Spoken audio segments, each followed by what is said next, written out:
হচ্ছে AGT live 24/7। This is AGT Live 24/7. সংশ্লিষ্ট সকলের মতামত গ্রহণ করা হয়নি। এটা একতরফাভাবে করা হয়েছে। মোদী সরকার, স্বরাষ্ট্রমন্ত্রী, আরএসএস, বিজেপি এই আইনগুলো প্রণয়ন করেছে। এই আইনগুলো প্রণয়ন করার পেছনে একটাই উদ্দেশ্য হচ্ছে নাগরিকদের অধিকার খর্ব করা। যেই যুক্তিটা বলা হচ্ছে যে ব্রিটিশ আমলের রচিত আইন পরিবর্তন করা হচ্ছে, সেক্ষেত্রে আমাদের বক্তব্য যে ব্রিটিশ আমলে রচিত আইনে অনেক আপত্তিকর জিনিস ছিল এবং ব্রিটিশ আমলে রচিত আইন মূলত রচনা করা হয়েছিল আইনগুলো যে আমাদের দেশের জনতাকে শাসনে রাখার জন্য এবং আমাদের দেশের মানুষের নাগরিক অধিকার, ব্যক্তি স্বাধীনতার অধিকার খর্ব করার জন্য। একই মানসিকতার দ্বারা সাম্রাজ্যবাদী শাসকরা যেই মানসিকতার দ্বারা ওই সময়ে আমাদের দেশে ফৌজদারি শাসন ব্যবস্থা, ফৌজদারি আইন চালু করেছিলেন, আজকে দুঃখজনক হলো সত্য, আজকের সরকার আরএসএস, বিজেপি একই মানসিকতার দ্বারা চালিত হয়ে এই তিনটি নতুন আইন চালু করেছেন। এই তিনটি নতুন আইনের ছত্রে নাগরিক অধিকার, ব্যক্তি স্বাধীনতার উপর আক্রমণ করা হয়েছে এবং পুলিশ হাতে যথেষ্ট ক্ষমতা তুলে দেওয়া হয়েছে।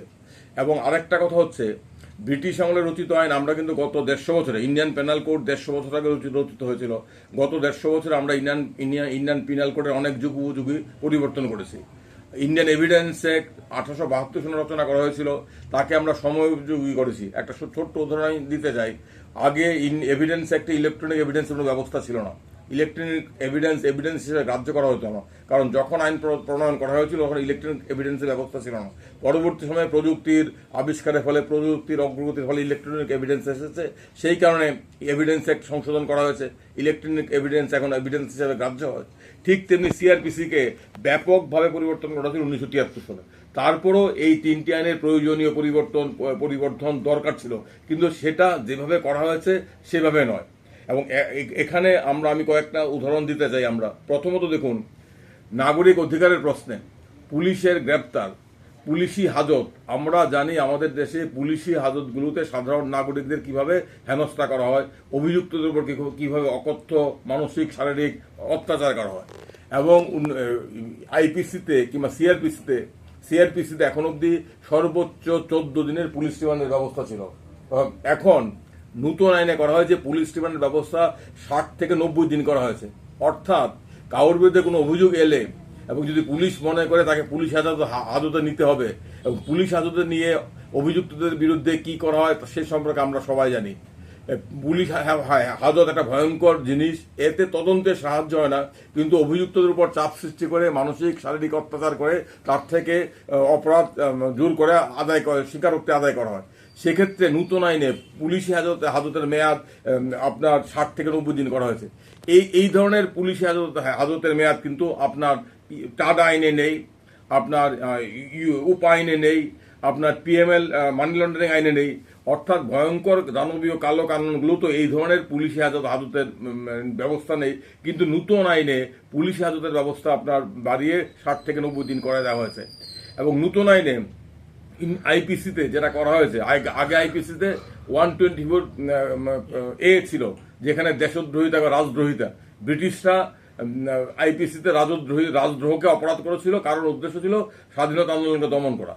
এই নিয়ে 124A কে গত 10 বছর অপব্যবহার করা হয়েছে। সুপ্রিম কোর্টে মামলা চলছে। সুপ্রিম কোর্ট 124A এর প্রয়োগের উপর নিষেধাজ্ঞা স্থগিতাদেশ জারি করেছে। কিন্তু নতুন আইনে যেটা করা হয়েছে 152 করে ভারতীয় নাগরিক সুরক্ষা সংহিতাতে, সেখানে রাজদ্রোহ শব্দটি ব্যবহার না করে কিন্তু রাজদ্রোহের সংজ্ঞাকে আরো ব্যাপক করা হয়েছে। এখানে বলা হয়েছে any action against the unity and integrity of India. এখন ধরুন কোন রাজনৈতিক কর্মীর বিরুদ্ধে সরকার প্রতিহিংসা পরায়ণ হয়ে তার বিরুদ্ধে দাঙ্গার অভিযোগ আনলো, এবং এই দাঙ্গার অভিযোগ এনে বলা হবে সে দেশদ্রোহিতা করছে, সে ভারতের ঐক্য সংহতির বিরুদ্ধে অন্যায় আচরণ করছে। অর্থাৎ এই নতুন আইনে কিন্তু রাজদ্রোহের সংজ্ঞা আরো ব্যাপক করা হয়েছে। আরেকটা যেটা ভয়ঙ্কর জিনিস হলো, এই নতুন আইনে অনেকগুলো নতুন অপরাধ তৈরি করা হয়েছে। সেই অপরাধগুলো কোনো নির্দিষ্টভাবে সংজ্ঞায়িত করা হয়নি, ভাষা সংজ্ঞায়িত করা হয়েছে।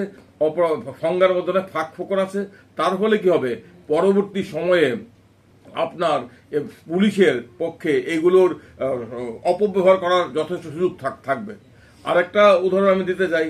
আমাদের আইনে আছে 154-এ খুব সম্ভবত সিআরপিসিতে যে ধর্তব্যযোগ্য অপরাধ, কগনাইজেবল অফেন্স, অর্থাৎ খুন, ডাকাতি, রাহাজানি, এই সমস্ত গুরুতর অপরাধের যখন কোনো এফআইআর করা হয় তখন থানা এফআইআর গ্রহণ করতে বাধ্য। এফআইআর গ্রহণ করার শর্ত হিসাবে থানাকে কিংবা পুলিশকে কোনো প্রিলিমিনারি এনকোয়ারি কিংবা ঘটনা সত্য মিথ্যা যাচাই করার সুযোগ নেই। যখনই কোনো একটা ধর্তব্যযোগ্য অপরাধের খবর আসবে পুলিশের দায়িত্ব যে এফআইআর গ্রহণ করা, এটা আইনের নির্দেশ। এবং সুপ্রিম কোর্ট কয়েক বছর পূর্বে উত্তরপ্রদেশ সরকার বনাম লতিকা কুমারী মামলায় বলেছিল যে 154-এ ধর্তব্যযোগ্য অপরাধের খবর পাওয়া মাত্র পুলিশের দায়িত্ব হচ্ছে এফআইআর গ্রহণ করা, এটা দায়িত্ব। কিন্তু আমরা জানি যে শতকরা 90% ক্ষেত্রে পুলিশ এফআইআর গ্রহণ করে না, এবং সাধারণ মানুষের অভিজ্ঞতা আছে যে এফআইআর গ্রহণ করাতে হলে কতটা কাঠখড় পোড়াতে হয়, মাথার ঘাম পায়ে কতবার ফেলতে হয়, এটা সাধারণ মানুষ, ভুক্তভোগী মানুষ জানে। আইনের নির্দিষ্ট বিধান থাকা সত্ত্বেও। আর নতুন আইনে করা হয়েছে কি, নতুন আইনে করা হয়েছে ধর্তব্যযোগ্য অপরাধ, কগনাইজেবল অফেন্স, যেখানে সাজা কমপক্ষে 3 বছর সর্বোচ্চ 7 বছর, সেই সমস্ত অপরাধের ক্ষেত্রে আপনি এফআইআর গ্রহণের করার ক্ষেত্রে কোনো বাধ্যবাধকতা থাকবে না। এখন সেখানে পুলিশকে ছাড়পত্র দিয়ে দেওয়া হয়েছে, পুলিশ প্রিলিমিনারি ইনভেস্টিগেশন করবে। প্রিলিমিনারি ইনভেস্টিগেশন করে যদি পুলিশ সন্তুষ্ট হয় তাহলে এফআইআর গ্রহণ করবে। অর্থাৎ এফআইআর গ্রহণ করা এখন পুলিশের সম্পূর্ণ ইচ্ছার উপর চলে গেল, এবং সেক্ষেত্রে সাধারণ মানুষ এই ধরনের অপরাধের ক্ষেত্রে এফআইআর করার ক্ষেত্রে হয়রানি আরো বাড়বে। সেটা সবটাই পুলিশের উপর, পুলিশকে সন্তুষ্ট করার উপর নির্ভর করবে। আমার ব্যবস্থার কি ভয়ঙ্কর হাল, পুলিশ কিভাবে সাধারণ মানুষের সাথে ব্যবহার করে, পুলিশ কিভাবে আইনের অপব্যবহার করে, আমরা এটা জানি। নতুন আইনে পুলিশের হাতে অবাধ ক্ষমতা তুলে দেওয়া হয়েছে, এবং আরো কতগুলো জটিলতা তৈরি হবে। কারণ এখন অব্দি এই 1 জুলাইয়ের পূর্বে যে সমস্ত অপরাধ ঘটেছে সেগুলো, ওই 1 জুলাইয়ের পূর্বে অব্দি যে আইনগুলো ছিল আইপিসি, সিআরপিসি এবং ইন্ডিয়ান এভিডেন্স অ্যাক্টে বিচার করতে হবে সাবস্টেন্সিয়াল অফেন্স হিসাবে। প্রসিডিউরাল আইন নতুন চালু হলো। এক্ষেত্রে অনেকে বলবেন, আজকে দেখলাম রাজ্য সরকারের পক্ষে কয়েকজন বেতন ভোগ কর্মচারী তারা এই নতুন আইনের ব্যাখ্যা করার ক্ষেত্রে অনেক ভুল বক্তব্য রেখেছেন।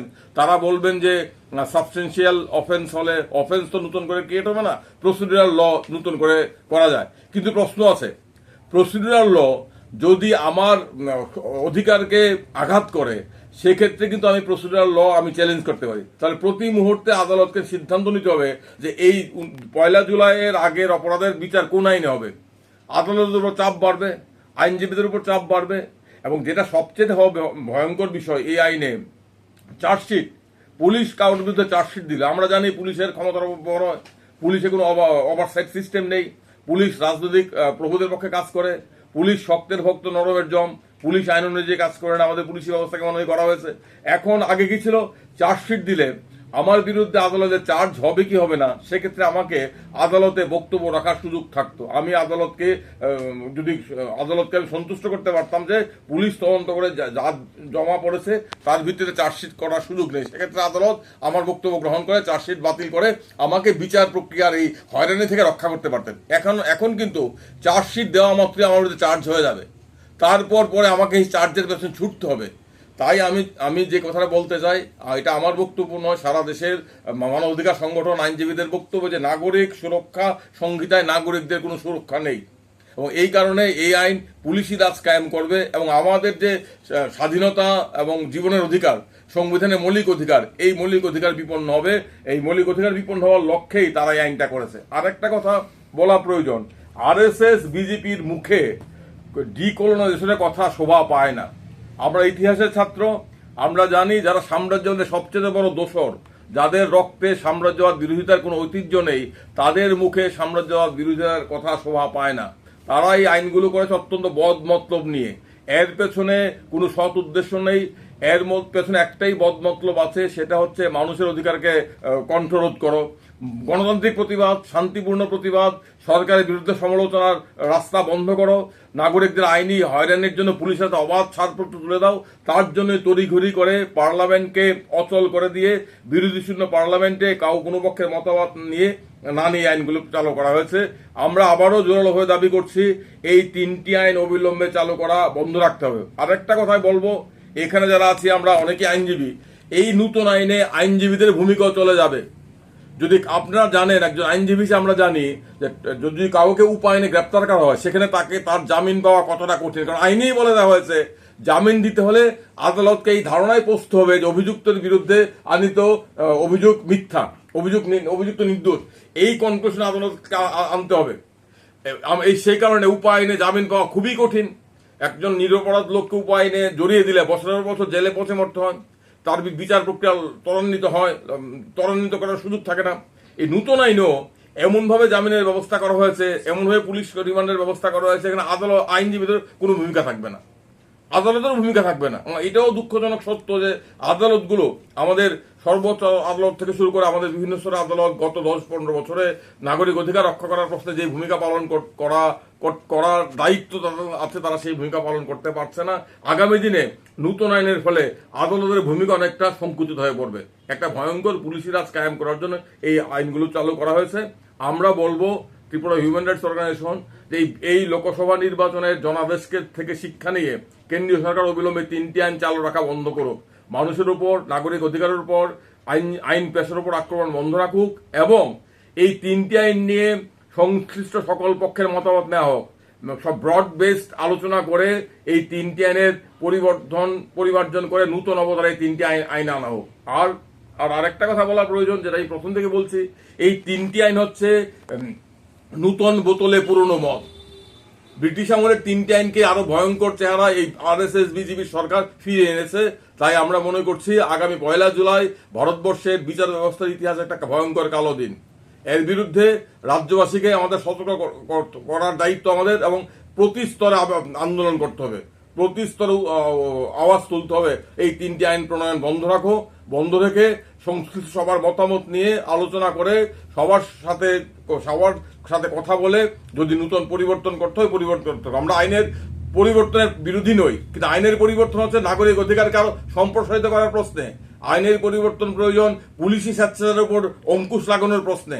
আইনের পরিবর্তন প্রয়োজন বিচার প্রক্রিয়াকে ত্বরান্বিত করার প্রশ্নে।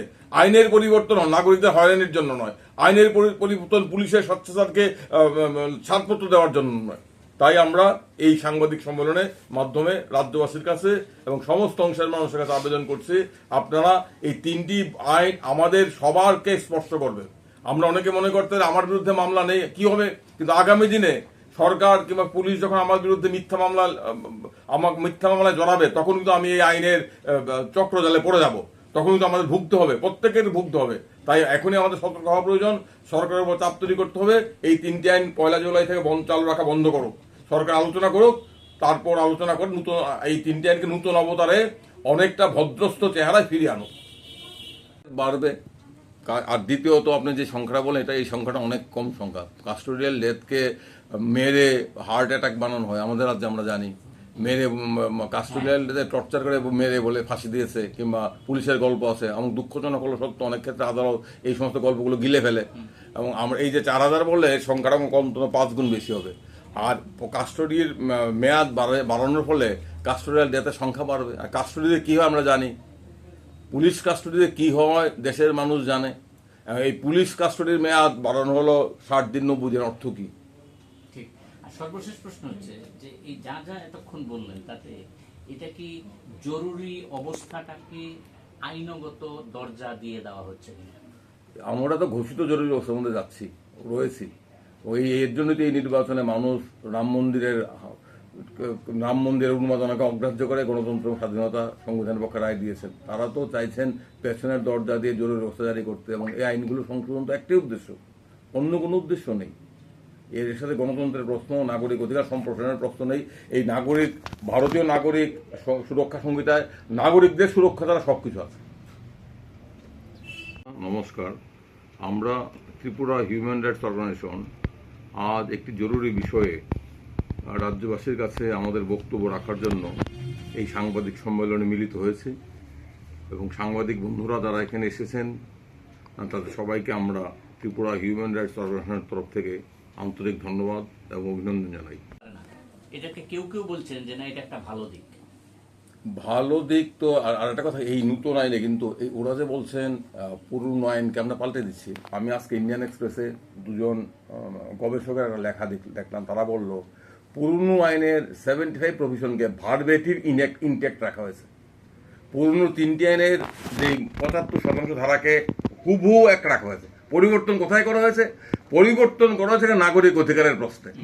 না পুলিশি স্বেচ্ছাচারকে বাড়ানোর জন্য পরিবর্তন করানো কোথায় করা হয়েছে, অনেকগুলো নতুন অপরাধ, 23টি নতুন ধরনের অপরাধকে ঢোকানো হয়েছে এবং সেই ধরনের অপরাধের সংজ্ঞা সুনির্দিষ্ট করা হয়নি।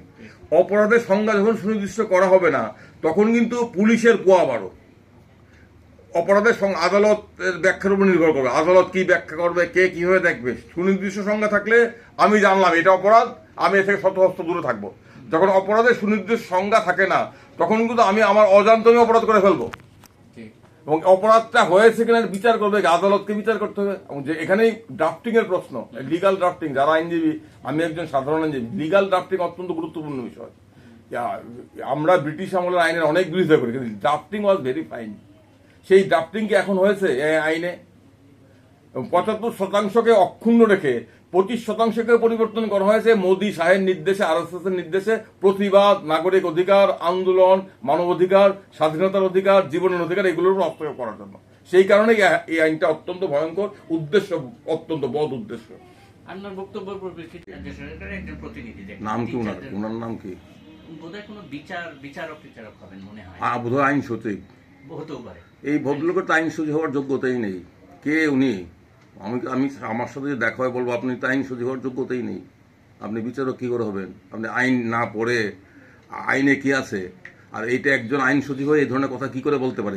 কি দুর্ভাগ্য আমাদের এই সমস্ত লোকজন আইন সচিব যেখানে। আর এটা আইন, আর মোদী সাহেব, অমিত শাহের কথা কি আইন নাকি? আইনে আছে, আগে ছিল কি সেকশন 173 ছিল not more than in a police custody not more than 14 days। এটাকে ডিলিট করে দিয়েছে। তো আসলে কি হয়, শুধু মেরুদণ্ডহীন মানে মূর্খদের নিয়ে বসালে যাওয়া হয়। এ তো মিথ্যা কথা বলছেন, প্রতারণা করছেন মানুষের সাথে, এই বিভ্রান্ত করা অন্যায়। উনি নিশ্চয়ই পড়েননি। উনি যদি আমাদের আইন সচিবের অবস্থা, এতে আমাদের ভালো হবে। হ্যাঁ, উনিও তো এই আইনে বিপদে পড়বেন পরবর্তী সময়, ওনার জন্য এই দিন অপেক্ষা করবে। একজন আইন সচিব যদি আইনটা পড়েই কথা বলেন, আর উনি কি করে বলেন? আগে ছিল পুলিশ কাস্টডিতে নট মোর দেন 14 days, একদম স্পেসিফিক। তারপরে কোনো অবস্থাতেই 14 দিনের বেশি পুলিশ কাস্টডি দেওয়া যেত, এখন সেটাকে বাড়িয়ে 69 days করা হয়েছে। অর্থ কি? উনি এটা জানেন না? উনি ইংরেজি বোঝেন না? উনি আইন সচিব, ওনার তো আইন সচিব হওয়ার যোগ্যতাই নেই। আমি তো জানি না এই ধরনের লোকজন কি করে আইন সচিব হয়, এই ধরনের লোকজন কি করে জেলা হয়, আমরা জানি না। আমাদের দুর্ভাগ্য। 1 জুলাই থেকে যদি আইন চালু হয় তাহলে এখন পর্যন্ত তো সেই রকম পরিকাঠামোই করা হয়নি। সেই ক্ষেত্রে বিচার ব্যবস্থাটাই টোটাল কি প্রশ্ন চিহ্নের মধ্যে? বিচার ব্যবস্থার প্রচন্ড চাপ পড়বে প্রতি মুহূর্তে। আমি যে প্রশ্নটা আলোচনাটা তুললাম, কোনটা প্রসিডিউরাল ল, কোনটা প্রসিডিউরাল ল আমার রাইট সাবস্টেন্সিয়ালি এফেক্ট করছে কি করছে না, কোন আইনে বিচার হবে। এই তো এই যে এপিলগুলো আছে, এপিল রিভিশন, এগুলো তো যেগুলো 1 জুলাই অবধি ছিল, এগুলো তো পুরোনো আইনে বিচার করতে হবে। আর পুরোনো আইনে কি হয়েছে, একটা নির্দিষ্ট ধারণা তৈরি হয়েছে। আইনে কি প্রয়োজন? Certainty. Supreme court IPC, CrPC এভিডেন্সের উপর গত 75 বছরে এর আগে অনেকগুলো রায় দিয়েছে। তারপরে একটা সার্টিনিটি তৈরি হয়েছে। আইন তো বেসড অন প্রেসিডেন্ট দিয়ে আদালত চলে মূলত, আইনজীবীরাও প্রেসিডেন্টের ভিতরে কাজ করেন। এখন তো নতুন করে প্রেসিডেন্ট করতে হবে, আরো 50 বছর লাগবে। দুটো সমান্তরাল ধারা চলবে। 1 জুলাই অব্দি সমস্ত পেন্ডিং এপিল রিভিশন সবগুলো বিচার হবে পুরনো আইনে। এবং 1 জুলাইয়ের আগে যে সমস্ত অফেন্স বিচার শুরু হয়েছে সেগুলো তো পুরনো আইনে হওয়া উচিত।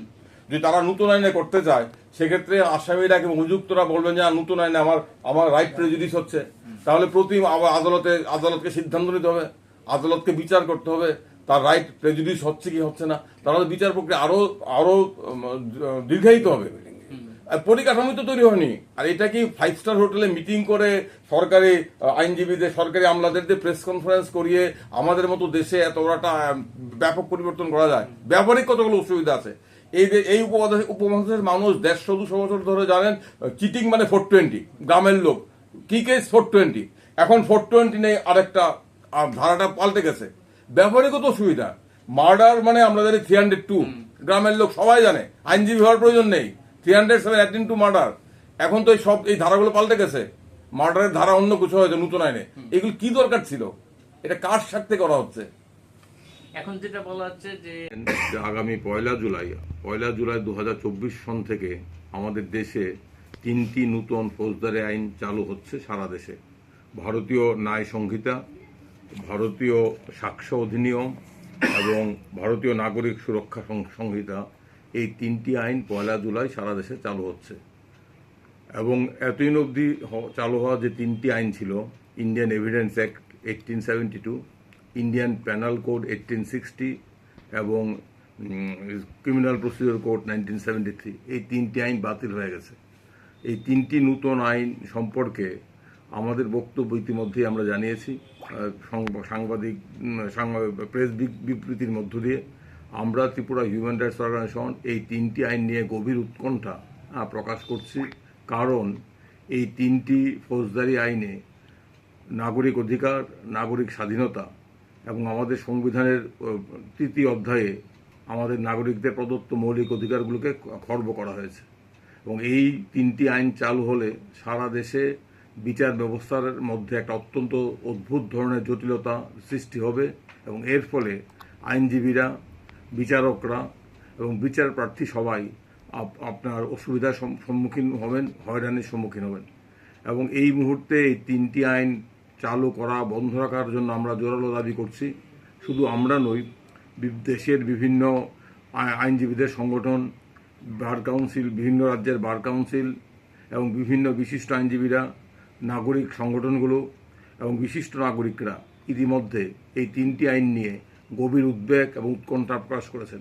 আমরা স্পষ্ট করে বলতে চাই, একজন মানবাধিকার কর্মী হিসাবে এবং ত্রিপুরা হিউম্যান রাইটস অর্গানাইজেশন আমরা মনে করি এই 3টি আইনের ফলে নাগরিকদের জন্য কোনো সুরক্ষা থাকবে না, সারা দেশে পুলিশ রাজ কায়েম হবে এবং এর ফলে এক অদ্ভুত অবস্থার মধ্যে আমরা পড়ব। প্রথমত, এই 3টি আইন যেভাবে প্রণীত হয়েছে এই নিয়ে আমাদের প্রচণ্ড আপত্তি আছে। আপনারা জানেন যে ফৌজদারি বিচার ব্যবস্থার ক্ষেত্রে এই 3টি আইন, Indian penal code, Indian evidence act এবং ক্রিমিনাল প্রসিডিউর কোড, এটা হচ্ছে ফৌজদারি বিচার ব্যবস্থার 3টি মূল স্তম্ভ। এই 3টি মূল স্তম্ভের উপরই আমাদের দেশের ফৌজদারি বিচার ব্যবস্থা দাঁড়িয়ে আছে। এবং ফৌজদারি বিচার ব্যবস্থা, ফৌজদারি আইন অত্যন্ত গুরুত্বপূর্ণ, কারণ ফৌজদারি আইনের প্রভাব আমাদের নাগরিকদের জীবনের অধিকার এবং স্বাধীনতার অধিকারের উপর পড়ে। কারণ আমাদের সংবিধানের 21 ধারায় বলা আছে, no citizen can be deprived of his life and liberty except by the procedure established by law. অর্থাৎ আমাকে যদি শাস্তি দিতে হয়, কারাদণ্ড দিতে হয়, আমার যে জীবনের অধিকার, নাগরিক অধিকার খর্ব করতে হয়, স্বাধীনতা খর্ব করতে হয়, তাহলে সেটা করা সম্ভব একমাত্র আইন দ্বারা স্থাপিত ব্যবস্থার মাধ্যমে। সেক্ষেত্রে ফৌজদারি আইনের অত্যন্ত গুরুত্বপূর্ণ ভূমিকা আছে এবং এই ফৌজদারি আইন আমাদের জীবনের অধিকার, স্বাধীনতার অধিকারকে সরাসরি এর সাথে যুক্ত। কিন্তু প্রশ্ন হলো এই কেন এই 3টি ফৌজদারি আইন পরিবর্তন করা হলো? একটা যুক্তি দেওয়া হচ্ছে যে আমরা আইনের যুগোপযোগী সংশোধন করেছি। আমরা এই যুক্তির সাথে একমত নই। প্রথমত, দেশের ফৌজদারি বিচার ব্যবস্থার সাথে যুক্ত এই 3টি আইন আপনারা জানেন, কোনো পক্ষের সাথে কথা না বলে, আইনজীবীদের সাথে কথা না বলে, বিভিন্ন বার অ্যাসোসিয়েশন, বার কাউন্সিলের সাথে কথা না বলে, নাগরিক সমাজের সাথে কথা না বলে, বিচার প্রার্থী জনতার সাথে কথা না বলে, পার্লামেন্টে গত বছর যখন বিরোধী দলের 150 জন সদস্যকে পার্লামেন্ট থেকে বহিষ্কার করা হয়েছিল, বিরোধী শূন্য পার্লামেন্টে এই 3টি বিল পেশ করা হয়েছিল এবং এই নিয়ে কোনো রকম আলাপ আলোচনার সুযোগ ছিল না। কোনো রকম আলাপ আলোচনা ছাড়া এই বিলগুলোকে সিলেক্ট কমিটিতে না পাঠিয়ে সরকার পক্ষ গায়ের জোরে এই 3টি বিল অনুমোদন করিয়ে নিয়েছে এবং এই 3টি বিল আইনে পরিণত হয়েছে। প্রথমত এই বিলগুলো নিয়ে গভীর পুঙ্খানুপুঙ্খ আলোচনা করার প্রয়োজন ছিল এবং সেই আলোচনায় সরকার পক্ষ, বিরোধী পক্ষ, সিলেক্ট কমিটিতে বিলগুলো পাঠানোর দরকার ছিল এবং বিচার প্রক্রিয়ার সাথে যুক্ত সবার অভিজ্ঞতা, মতামত নিয়ে এই আইনগুলো সংশোধন করার প্রয়োজন ছিল।